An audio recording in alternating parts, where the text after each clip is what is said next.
It is a great day to be alive in Pittsburgh, PA, for the second time today, technically, since we did this 21 hours ago. It's Kaboly+Mack. Welcome in. Mike Tomlin has stepped down as Steelers head coach. Not totally shocked, but still surprising that it happened as quickly as it did and maybe in the way that it did. We will get into all of it. Yes, JBruder02 on YouTube. This is show number 158. I may stop numbering them. It's technically kaboom, show number 1 of season 2. So there we go. We've been renewed. We've made it to a second season, unlike or to another season, unlike Mike Tomlin. Thanks for joining us. Good evening, friends, Yinzers, countrymen. You can follow us on X, Instagram, Facebook, TikTok, and of course, subscribe on YouTube at Kaboly+Mack. Not really an emergency podcast because that would have happened. Who come up with that stupid term? Probably Chat GPT. Somebody typed in, I want to make people click on my show. What should I say? Call it an emergency podcast. Emergency pod.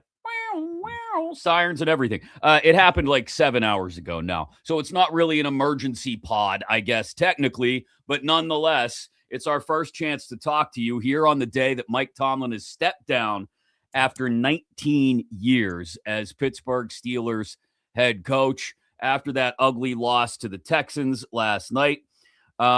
I don't know where to start, so I'll just start with the good stuff. No better place to watch what games are left and watch the unfolding of what goes on this offseason than Archie's on Carson, Pittsburgh's best place for food, drinks, and sports. 80-cent wing nights, including one going on right now. If we would have been able to, we could have gone down there and done it live from Arch's, but your son had wrestling practice. I had work. There was a lot going on. Has he learned how to do the sharpshooter yet?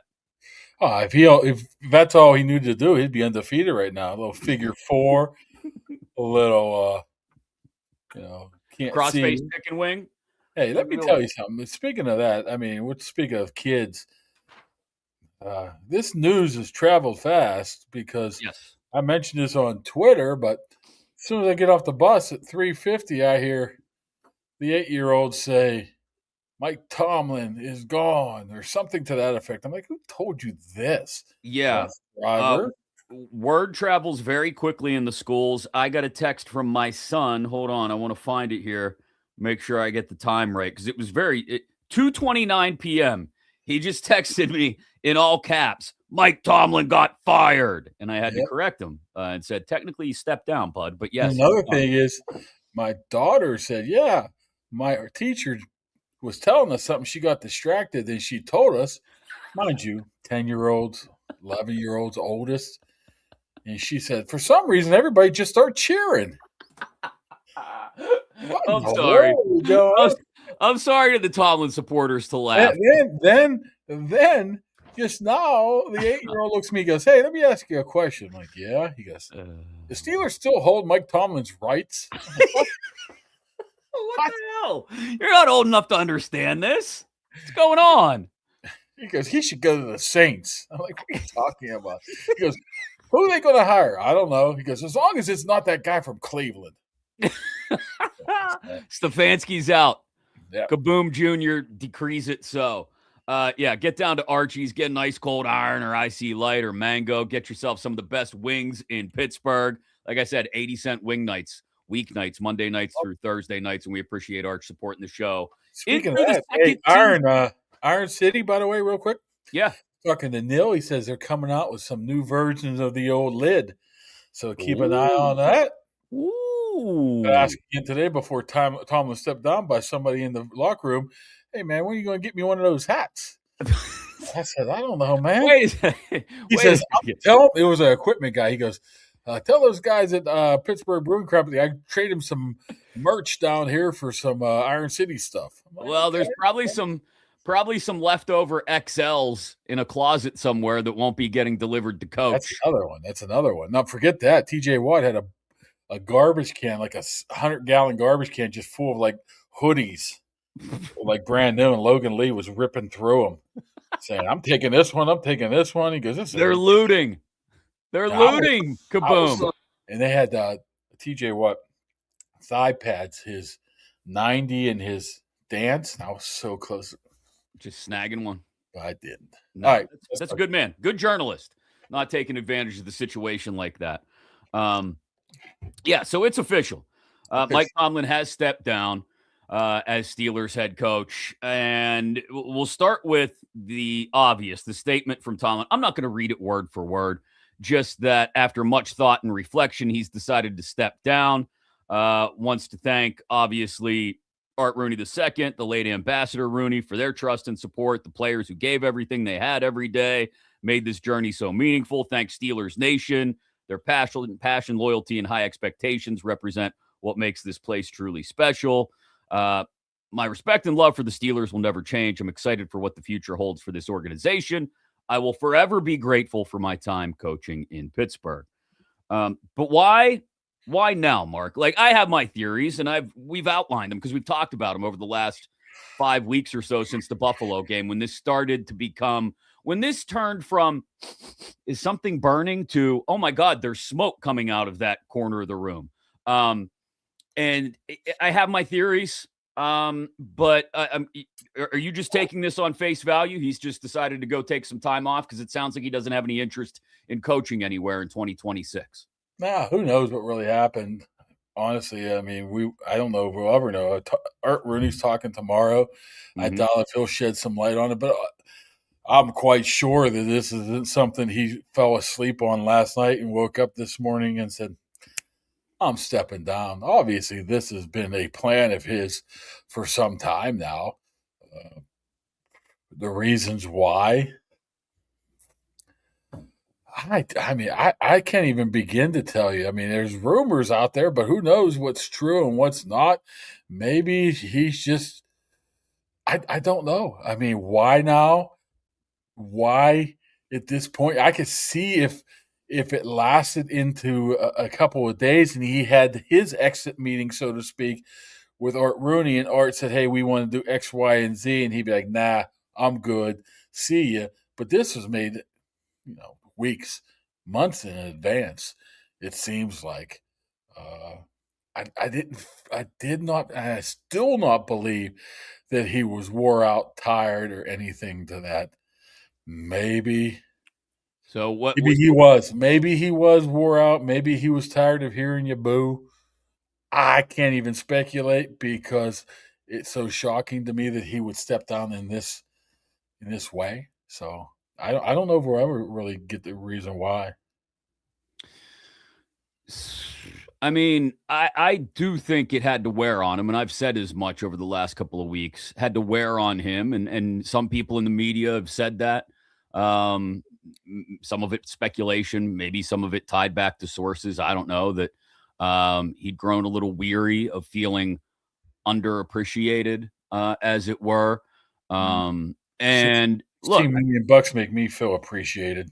Yeah, or more than that. I mean, there was Jerry reported something about $50 million. He's not getting paid $25 million a year, is he? I think it was 16. I think the highest paid coach is Andy Reid at 20, I believe. Yeah. So this point does remain, and we can get into what it means in a couple minutes. They do still retain his rights, as your 8-year-old was very aware of when he got off the bus today. Mm-hmm. So it doesn't make it a smooth process if he does end up wanting to coach somewhere else. So we can get into that in a couple minutes, though. Yeah, I think another thing is that I think that retaining his rights lasts into infinity. It's not like just his contract's up in 2027 and he's free to go. Yeah. No. As long as he wants to go somewhere. Well, I don't think it's compensation. Yeah, because they've got him under contract. So it's much like when Sean Payton went to Denver. Like, they if somebody wants him, they will have to talk to the Steelers about what the Steelers want in order to employ Mike Tomlin, which really does. Like, everybody was laughing about the Steve Bisciotti press conference earlier this afternoon when he was told about the Mike Tomlin news right there while he was sitting at the podium in Baltimore about Tomlin stepping down. And he was asked if Tomlin was a candidate for the job there. And he said, holy shit, wouldn't that be amazing? The guy hasn't talked to the media in 3 years. The point is, the Steelers wouldn't let that happen. They wouldn't let him go have a job in Baltimore, unless Baltimore gave them half the franchise. So, Mike Tomlin's not going to go coach anywhere immediately, or even, like you said, at any point without the Steelers having to be involved in the process and getting something in return. He still, I mean, in theory, on 1 year under contract, potentially 2 if they would picked up his option. They don't have to pay him because he's not working. It's like the next best thing of them trading him is this. Maybe he waits till a favorable situation arises, and who knows? Say hypothetically, it's Miami. No, Miami's now. Say not even Miami. Say the Colts in a couple years. Who knows? Okay. Then you can move on from there at that point and say we want X, Y, and Z, or you're not going to have him. So yeah, and I think that's an important point, because I was listening to some national radio shows earlier this afternoon, and everybody's calling in saying this team should get Tomlin, that team should get Tomlin. Well, it doesn't work that way. The man wasn't fired, his contract wasn't terminated. Regardless of how it went down behind the scenes, the terms of this are he stepped down, which means he's still, unless we find out something different from Art Rooney II tomorrow, then it was Mike Tomlin's decision, and that means he's still under contract. And like you said, the Steelers would have the right to negotiate with whatever team wanted to employ him. I don't know what that means for, let's say, for example, in a year from now, he wants to interview with a couple places. I don't know how the Steelers get involved in that, if at all. Whoever offers me the most. Say I want to go to, say Mike Tomlin, I want to go to the Jets. Whatever. Well, Jets, Art Rooney, Omar Khan, whoever's involved, they say, okay, what are you giving us? You're only giving us a 4th round pick. No thanks. Sorry. Move on. Yeah, they have the ability now to really drive a pretty hard bargain for a guy that everybody insists is going to be in high demand. But this is very different from the Harbaugh-Baltimore situation. Baltimore told Harbaugh to get to Steppen. The Steelers, it sounds like, did not. Mike Tomlin informed them that he would be done. Yeah. So do you really think if it wasn't Mike Tomlin saying, I'm gone, that's why I truly believe it was 100% his choice, do you think Art Rooney would have made this move this quickly? Absolutely not. No way. He does not. No. But what's interesting to me, I just don't think it was. I just think it's all. I freeze? I didn't freeze. It must have been on my end then. Go ahead, finish your thought. So you screwed up again, huh? So who's having the technical I didn't screw up. Now? The internet screwed up. Issues now. Tell the kid to get off the internet then. Get a better bandwidth. Somebody's playing Fortnite upstairs. It's screwing the whole thing up. I know what we're talking about now. It was. I truly believe it's 100% Tomlin's decision. And honestly, if you want to hate on Mike Tomlin, go right ahead. But those people that wanted to change, you should probably thank him, because if it wasn't for Mike Tomlin saying, I'm going to take a step back, he'd still be the coach here. Yeah, he could have coached out the final year of his deal if they were going to drive that hard bargain that we talked about last night, early this morning, and say, hey, we're not giving you an extension to your deal. You got to coach out 2026 under the terms of your agreement. Then, yeah, he could have done that. I don't know what would have led him to make this decision now and not gone to try and coach out the final year of his deal. Or 8 wins, 3 wins from Chuck Noll? Something like that? It's close. I'd have to look it up. It's darn close. I think it might be 3 wins from Chuck Noll, maybe. Oh, you're gonna make me look it up now. I want to make sure I have it right. And wait, is this right? Regular season wins? Is he tied with Noll? Really? 193 regular season wins, which means he's only 8 wins overall behind Chuck Noll. for total wins, including playoffs. So, yeah, that in and of itself, being a year away from 20, stuff. All of those numbers make you wonder what would make him want to pack it in now. Look, there are plenty of rumors on the internet. That's what the internet is for, unsubstantiated rumors.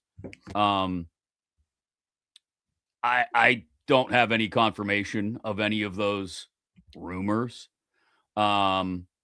And I'm going to kind of just leave it there because I don't know about any of that stuff that people have thrown out online in quiet corners of the internet. Which nor do I care. Yeah, I mean, it might make sense, but I don't really care. Well, yeah, you do whatever the hell you want.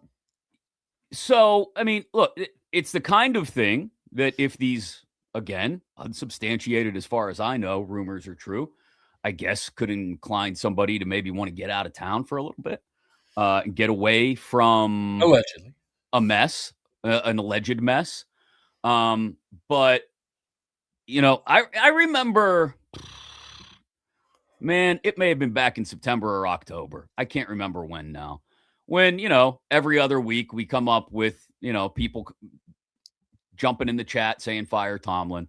And you made a very interesting point, which was, look, short of something crazy happening with like Mike Tomlin running over a busload of school children, he's never going to be fired by the Pittsburgh Steelers. He's got this job as long as he wants. So the fact that he did walk away, you got to go on face value, I think, at this point. And again, Art Rooney is not going to tell us, I don't think, anything tomorrow. You know, if anybody's looking to get any dirt or fly on the wall action of what their conversation was like, you're not going to get that from Art Rooney tomorrow. He's going to give you basically the same boilerplate information you got from the statements that were issued this afternoon. And more what you want to know from Art tomorrow, and there's a bunch of questions, is the plan is, you know, Mike Tomlin is a guy that had his fingers in everything. Is this new coach going to be that type of guy? Is that what you're looking for? A guy who's going to be a guy who's a part scout, a part defensive coordinator, part head coach? Is that what you're looking for? Is that what you want? How much these assistant coaches, like when Tomlin came on, are you going to say, nah, you're keeping him. Like LeBeau, like Butler, like who was it, Arians? There's a bunch of different questions like that you would like to be answered by the owner. I mean, the process. I mean, were you looking for a defensive coach, an offensive coach? You looking for a young guy? You hear names getting thrown out there like Mike McCarthy, Cignetti. Cignetti's 64 years old, man. Yeah, that doesn't seem like a 64-year-old, even though he's maybe the best coach in the United States right now, and I don't want Mike Tomlin Part 2, Mike McCarthy. So, but maybe they do. Given the way the Rooney family has traditionally hired head coaches, which is 3 in the last 56 years, I would think they would look for someone young and under the radar. Now, they weren't necessarily looking for Mike Tomlin when they found Mike Tomlin, right? They were looking at in-house candidates in Grimm and Wisenhunt. And this is a generation ago for you young whippersnappers out there who don't remember it. But this close, Mark, I mean, you reported on it at the time, this close to the job being Russ Grimm's, correct? Well, Pursuto did that. Apparently, Russ Grimm, he had the contract in hand, which you all hear about. But I don't know, some of the shady behind-the-scenes stuff happened, and they changed their mind. So it could have easily have been Russ Grimm. And, I mean, I don't know what type of head coach Russ Grimm would have been, but that's, you know, honestly, that's what you have to worry about now. Do you trust Art Rooney to go out there and hire a coach on his own? I mean, he's always had pops behind him or grandpaps behind him. He has a pretty big, word I'm looking for? A big something big to live up to of how they hire coaches. So I mean, his legacy, Art Rooney too, is not going to be tied to Mike Tomlin. It's going to be tied to this new guy. Well, yeah, I mean, it'll be tied, I guess, to the back half of Tomlin's career, right? Which didn't go so hot. The back half that was nothing but losses, right? Or right, and then whoever the new guy is. I mean, so he really does need to nail it because Art's not getting any younger. He's not going to be the guy in control forever. Which leads you to believe that they're going to go with what's worked over 55 years. Which would lead you down the path of young defensive coach, a young defensive coach under the radar. I don't know how many guys are really under the radar anymore. The second a job opens up, everybody runs to the internet and Googles people's names. But you know, it's going to be interesting to see because, in my opinion, there's never been a better time to get an offensive-minded head coach, given the way the offense has struggled over the last half decade, and that you're going to be bringing along a quarterback of some sort. Whether it's a retread from somebody else, whether it's a Will Howard, whether it's another young quarterback. I mean, at some point, you're going to be bringing along a quarterback. And so a young offensive coach would certainly make sense. But does it matter if you bring in a young offensive coach or defense? If you bring in a young defensive coach and just surround him with a very good offensive coordinator, what makes a difference then? Yeah, and like you said, how much power? This person isn't going to immediately step into the same level of power that Mike Tomlin didn't. Like we said, he didn't even get to pick his own coordinators. Right. And so now he could pick anything, or he could have. So whoever steps into this role, it might not be dictated to them, but it'll certainly be strongly suggested, I would think. Hey, what about this guy? What about that guy? Everybody's already started to talk about Brian Flores. I would imagine he gets an interview just because history with the organization, a guy who's got head coaching experience, a guy who's a defensive coach. So, and we could throw names around a little bit later. We got somebody who actually played for Mike Tomlin to join us. Won a Super Bowl with the man. Trey Essex is back with us. That's a surprise to me. I texted you. I said Trey's going to jump in around 9:30. Got to read your text. Boom. You got to read your text, brother.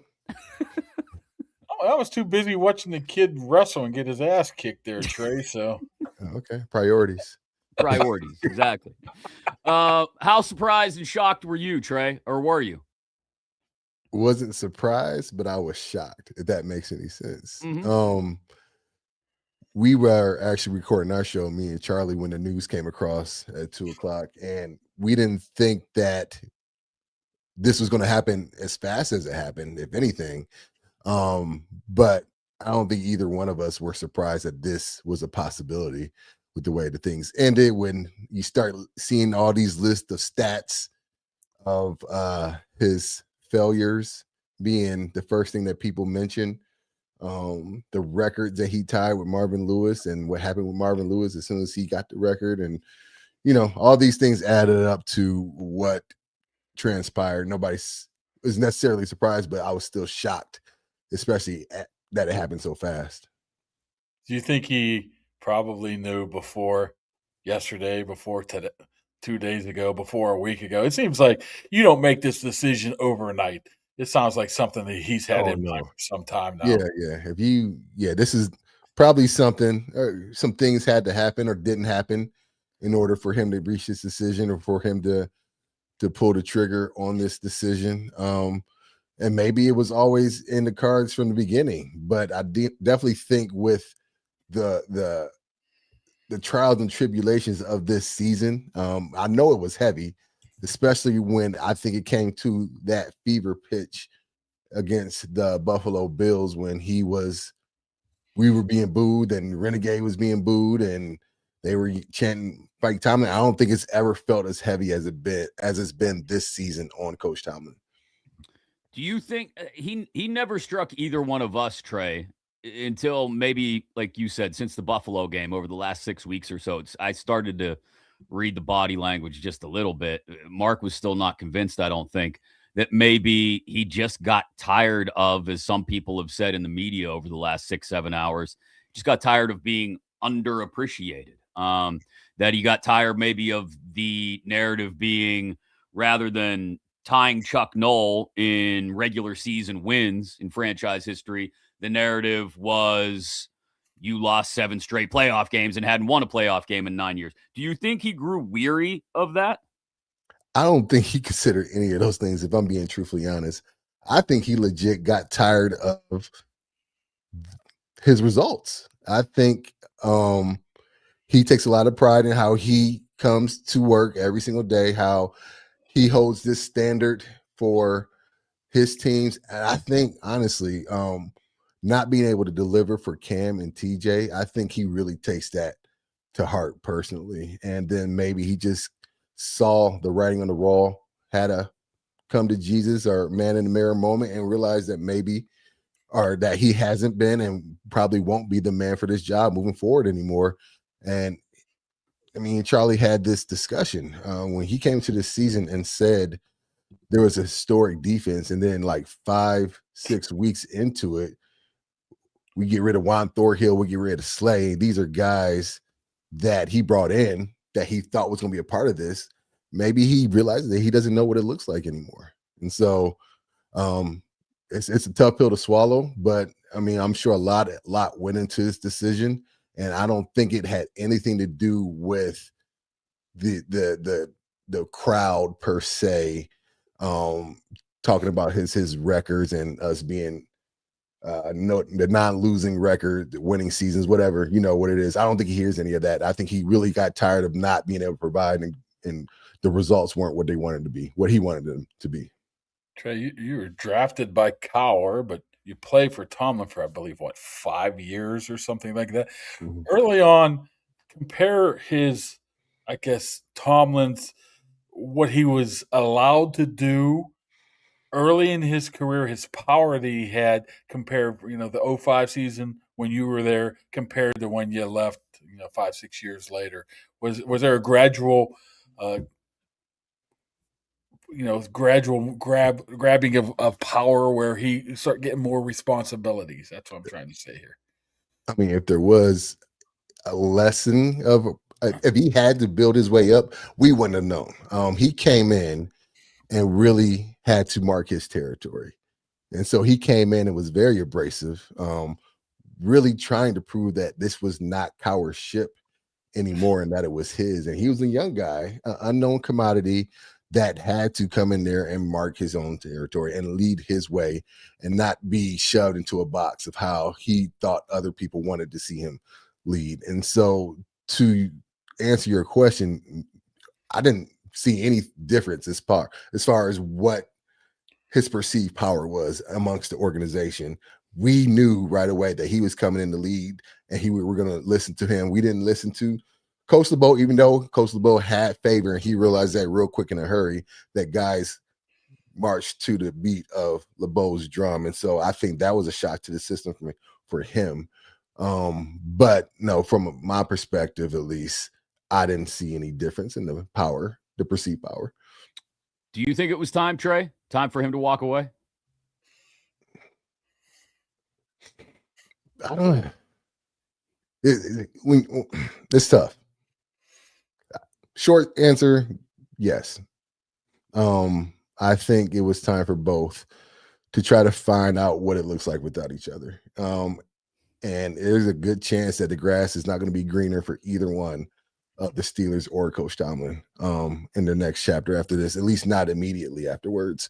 But I do think that we owe Steeler Nation, or the Steelers owe Steeler Nation, and Coach Tomlin owes Steeler Nation the benefit to try and see what's happening, because this isn't working. 10-7, 3 years in a row. The rotation at quarterbacks, the plan of having a stopgap veteran quarterback 3 years in a row. And there's been moments. I mean, I think there's never been a moment that Steeler Nation was more in tune than after that Baltimore game. Like, there was a legit sense of hope that maybe something incredible, uncanny could happen with this team. And got brought back to earth pretty quickly yesterday. And so There were moments, but when you look at it in its finality and in its totality, I think it's hard to deny the fact that it was time for both to go their separate ways. Trey, do you view this as a total reset? Because you would imagine not a lot of the coaches will be back. It'll be maybe a couple that make the transition. Maybe some of the veterans will be gone. Like you said, the new head coach probably wants to put his mark on the team. Do you view this as, can they balance it between a total reset and still moving forward to what some of the stuff that they do have in place right now? This is going about to be as total of a reset as the Pittsburgh Steelers could possibly have. We were talking about, I already talked to a couple of my teammates about this. We didn't even have a total reset when Coach Tomlin was hired. We only had a turnover of like 3 or 4 coaches, Wiz, Coach Grimm, and whoever the wide receiver coach before. Maybe special teams. Maybe special teams. Yeah, there's only 3 or 4 coaches that left after the 2006 season that weren't back in 2007 when Tomlin came on board. And so this is going to be different for us because despite the fact that we haven't had the success as former Steelers and still fans of the team, we always had that familiar face when we came back to Pittsburgh. Always felt like we knew what we were getting, when we came back. Now, granted, that starts with the ownership, and the Rooneys are still going to be there, and we'll have that. But, Coach Tomlin was a constant in all of our lives as former players. And it feels different. It doesn't feel like just a change in the guard. It just feels like a whole different chapter in the Steelers' legacy. And it definitely is, but it's a shock to the system. Don't get me wrong. Do you think when fans look back on it, let's say we get 4 or 5 years down the road, regardless of what the results of the next head coach are, let's say they continue to be right about the same. Team keeps getting to the playoffs, but not reaching the ultimate goal. Will people look back on Mike Tomlin differently? How differently will they look back on his career? Will people, even the most ardent Mike Tomlin critics, will they look back on it and say, nah, I appreciated that guy in the moment, at least for the first half of his tenure? I really hope so, because at the end of the day, he brought the Steelers to 6th Super Bowl. We were able to say we've won more Super Bowls than any other franchise since he's been our coach. And that's been since 2008. So that's for the last 17 years, even though New England came up and tied us, we've been able to say that we have won more Super Bowls than any NFL franchise, and Coach Tomlin is the reason for that. Now, granted, the end of his career wasn't like anybody wanted us. We've been living in mediocrity for a long time, and I think, unfortunately, a lot of fans are going to hold on to that aspect of it. It's a sour taste when the last 5 playoff losses, you weren't even close. And so I think for a lot of fans, because a lot of them are new, a lot of them grew up during this Tomlin phase, they haven't seen the Super Bowls. They don't have that to latch onto. You're going to get a large faction of Steeler Nation that doesn't realize how good of a coach Tomlin was. But the ones that have and were there when Coach Cowher was there, when Coach Cowher was going through all his issues before he finally won one at the end of his career, and that's what he's most remembered for, and people don't remember about the struggle years that he had before that. The same could be said for Coach Tomlin. He had a success early, kind of waned off at the end, but never really had a year where we were down and out. What was the stat? 1 game when we were officially eliminated out the playoffs. Mm-hmm. And so if you get the older Steeler fans, that ones that have been around for 2 coaches, because 2 or 3 coaches, which is rare in this franchise, they'll appreciate Tomlin and his whole story, but the younger ones might not. Trey, how much do you think the inability of Tomlin to find that replacement for Roethlisberger since he retired? We're talking, 5 or 6 different starting quarterbacks since he's left. How much do you think that, I guess it's obvious, how much has that played in the fact of how they struggled here over the past 5 or 6 years of trying to win a playoff game? Yeah, I was on board because after Ben retired, I wanted us to really attack the O-line. And I think not reaching too fast to try to replace Ben was his problem, because I think the Kenny Pickett experiment set us back some. And so once that happened, I wanted us, once we got Mitchell Trubisky, I was like, okay, we have somebody that's at least been to the playoffs before. Let's build an O-line. Tyler Linderbaum was sitting right there.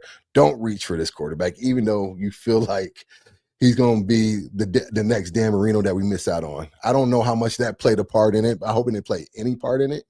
But ultimately, they did select him, and it didn't work out. And I think that from that point on, Tomlin was just trying to fit a square, where they say a square block into a circle hole or whatever they call it.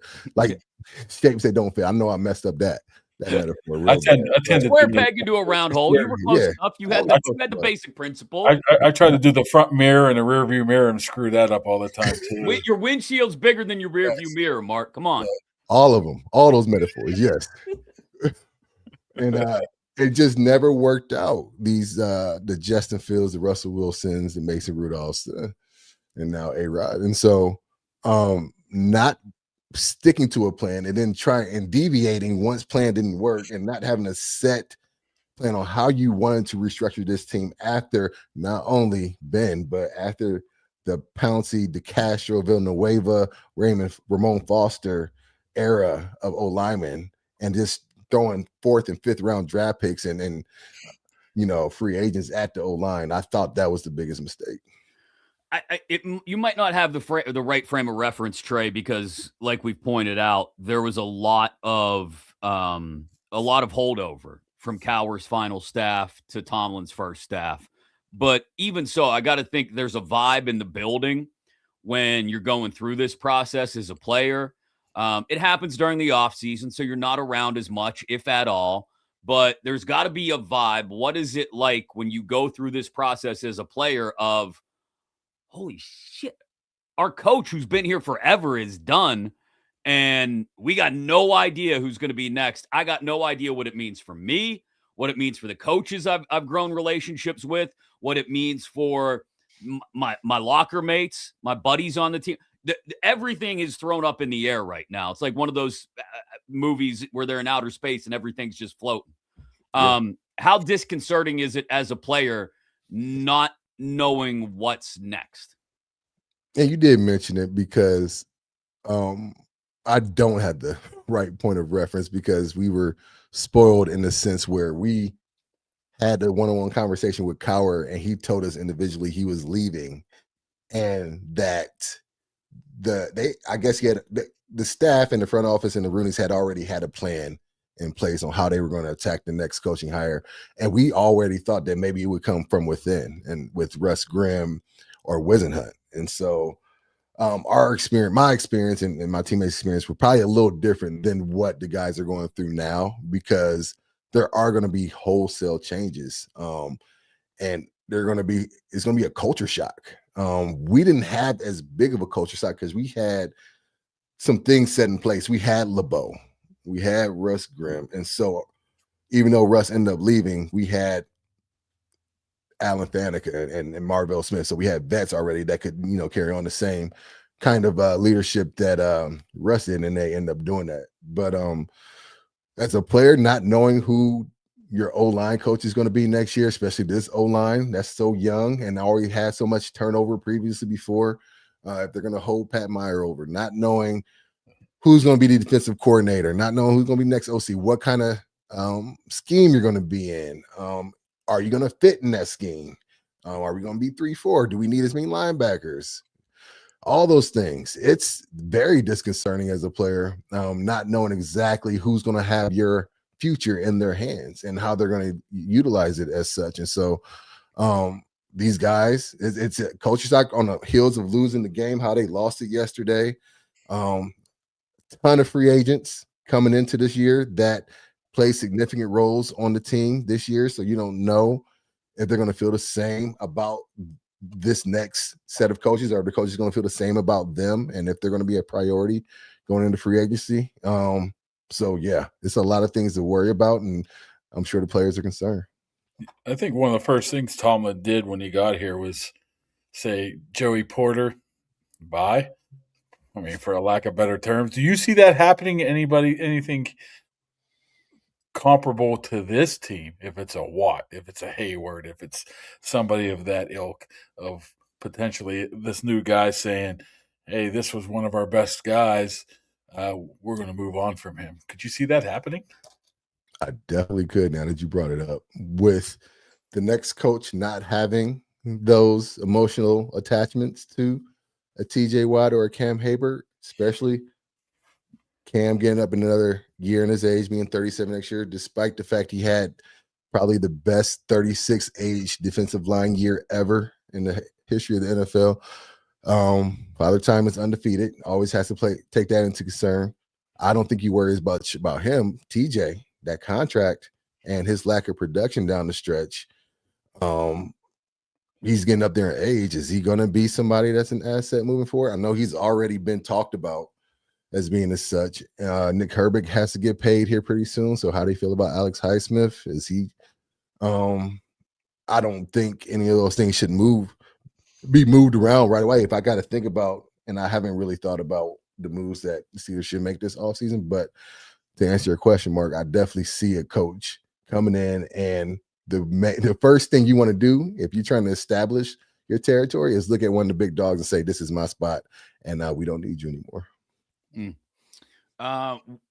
don't need to throw names out because I mean, there's giant lists of names that people are already putting together, but just the kind of coach that you think makes sense for this team going forward. The Steelers, as we were talking about right before you jumped on, Trey, have traditionally have only hired 3 head coaches in 57 years or whatever it is, but have looked for young up and coming guys who are, I don't know, kind of a shot in the dark, really. And all 3 of them happen to hit, right?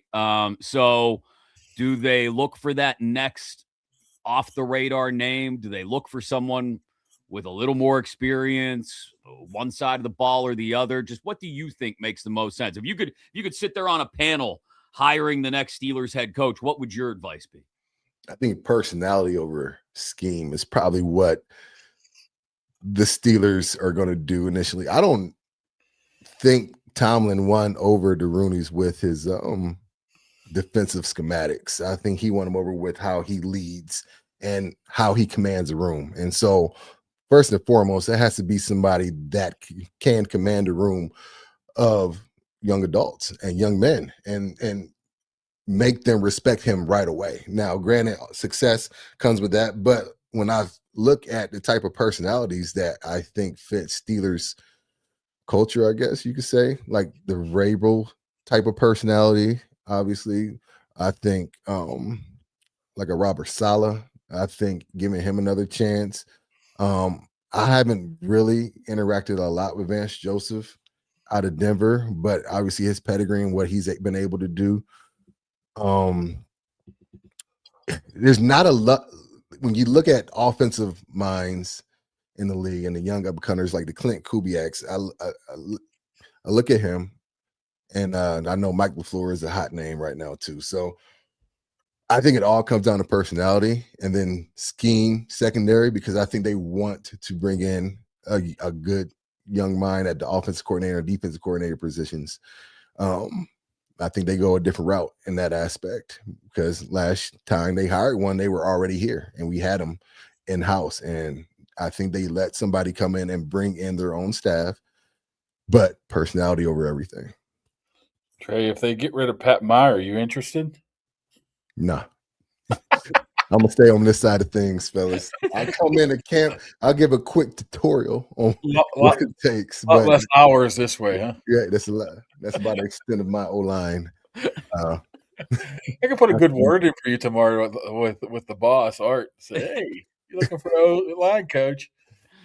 No, I'm straight, man. I'm good over here. Pat Meyer rolling in on the hog today, the Harley.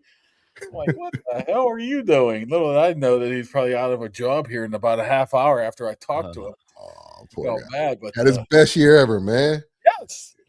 Yeah. So you talk about building out the offensive line. Look, yours seems like they're on the right path there. Yeah. At least that right side. That right side is good. Dylan Cook, I'm telling you, he had a pretty decent game yesterday still, despite all the pressure that happened at the end of the game, he held up really well. And so he made himself some money this offseason for sure. And Joey Porter said today too. JPJ said, yeah, I don't like to talk about my contract, but I think I made myself some money yesterday. Like, yes, you did. Yes, you did. My goodness, he had a great year. All year he did. Trey, we'll let you run. We'll catch up with you again during the offseason if you don't mind. And go check out Snap Count, obviously, with Trey and Charlie Batch. As he mentioned, they just recorded a new show this afternoon. I'm sure there's some reaction there to everything that's gone down in the last 24 hours or so between the game itself and the end of the Mike Tomlin tenure. So we appreciate you taking a couple minutes, man. It's always great to catch up with you. No problem. Have a good one, fellas. All right, Trey, take it easy, buddy. We'll see you. Trey Essex with us here on Kaboly+Mack. I think the one interesting part he pointed out that's going to stick with me as they go forward through this, Mark, is there's not a lot of veteran holdovers that are going to sort of transfer the culture forward the way all those guys did from the end of the Cowher era to the beginning of the Tomlin era. Yeah, Tomlin came in and wanted to mark his territory, so to speak, and that happened with the way he coached them the first year or two, how hard he was on them, and there were a couple guys that were shuttled out, but a lot of veterans were held over. And the two alpha dogs, brother. Yeah. Not only Joey Porter, but you remember the beef he and Faneca had that first year too. Faneca wanted an extension. Yeah.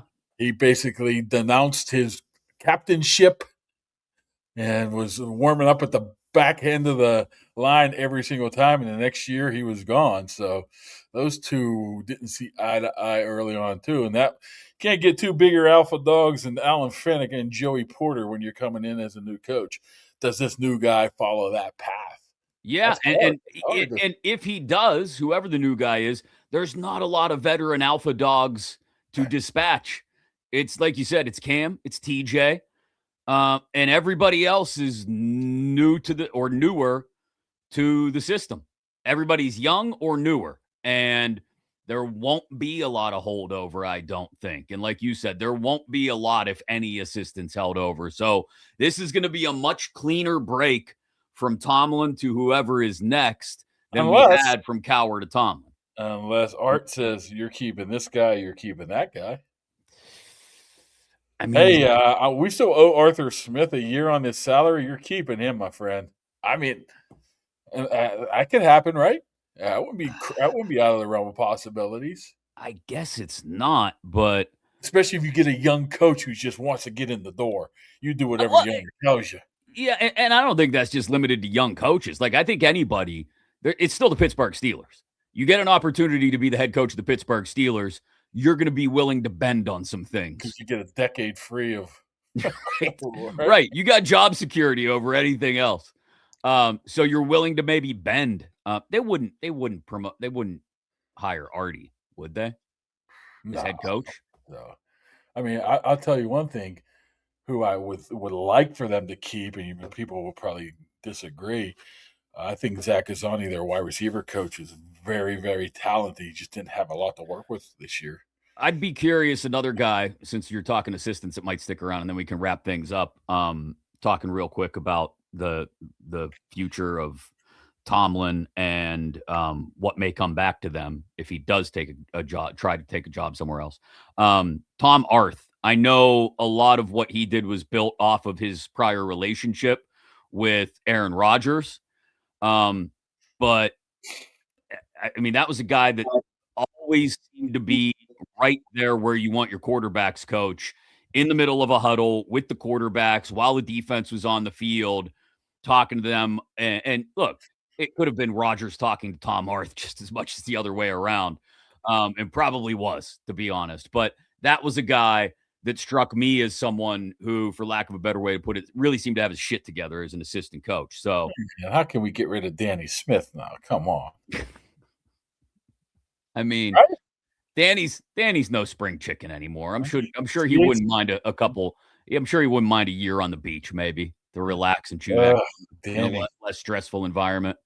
I heard Danny might be interested in trying to put together a podcast. How great would that be? Get him here. No, host his own. He just needs to host. He needs to try it out first. He needs to try it out first by being a guest on Kaboly+Mack. I need Danny Smith sitting between the two of us, chomping that gum like a madman. Oh, he's a legend. He would be an absolute hit if that's the case. But I'd like to see him stay around. By the way, we're ignoring all the comments. Why is everybody fighting in the comments? Well, because you had some people say, "Oh my goodness!" You had some people saying, "Careful what you wish for." You had other people dancing on Tomlin's grave. That was going on? And they're just battling back and forth. I was trying to pay attention to what I was trying to ask, and I'm looking at the side here. I'm like, what the hell is going on over here? And then you also had people arguing about which coaching candidates make sense and getting mad at each other over that, too. Thanks to Impact HVAC for supporting the show. We appreciate them. If your furnace needs work, message them on Facebook at Impact HVAC PGH or call 412-297-1852. Before we wrap up, you think Mike's doing TV this fall? You think he's sitting there at a desk with Gronk and Strahan and his buddy Jay Glazer on the other side of the set? You're giving me $25 million. I'm doing it, but I don't know. I mean, they're going to throw Isn't Bradshaw retiring after the season? Is that true? I don't know. But they never really replaced Jimmy Johnson, so to speak. I guess Gronk slid in kind of. I don't really think he could put Terry Bradshaw and Mike Tomlin on the same set. Well, that's a good point. Right. There might be a little friction there. I mean, once again, I even saw PTI briefly today, and they're talking about how great Tomlin would be on TV. Pat was talking about it. I mean, I don't see it, but I'd be willing to watch it. You and my wife are the only two people I know that don't think he would handle a studio show really well as one of the analysts on the desk. I would like to. I mean, I would definitely watch it to see how it goes, but I just don't think he would be built for that. But if you're giving me $25 million or $20 million or whatever the hell it is to work one a week, wow. Yeah.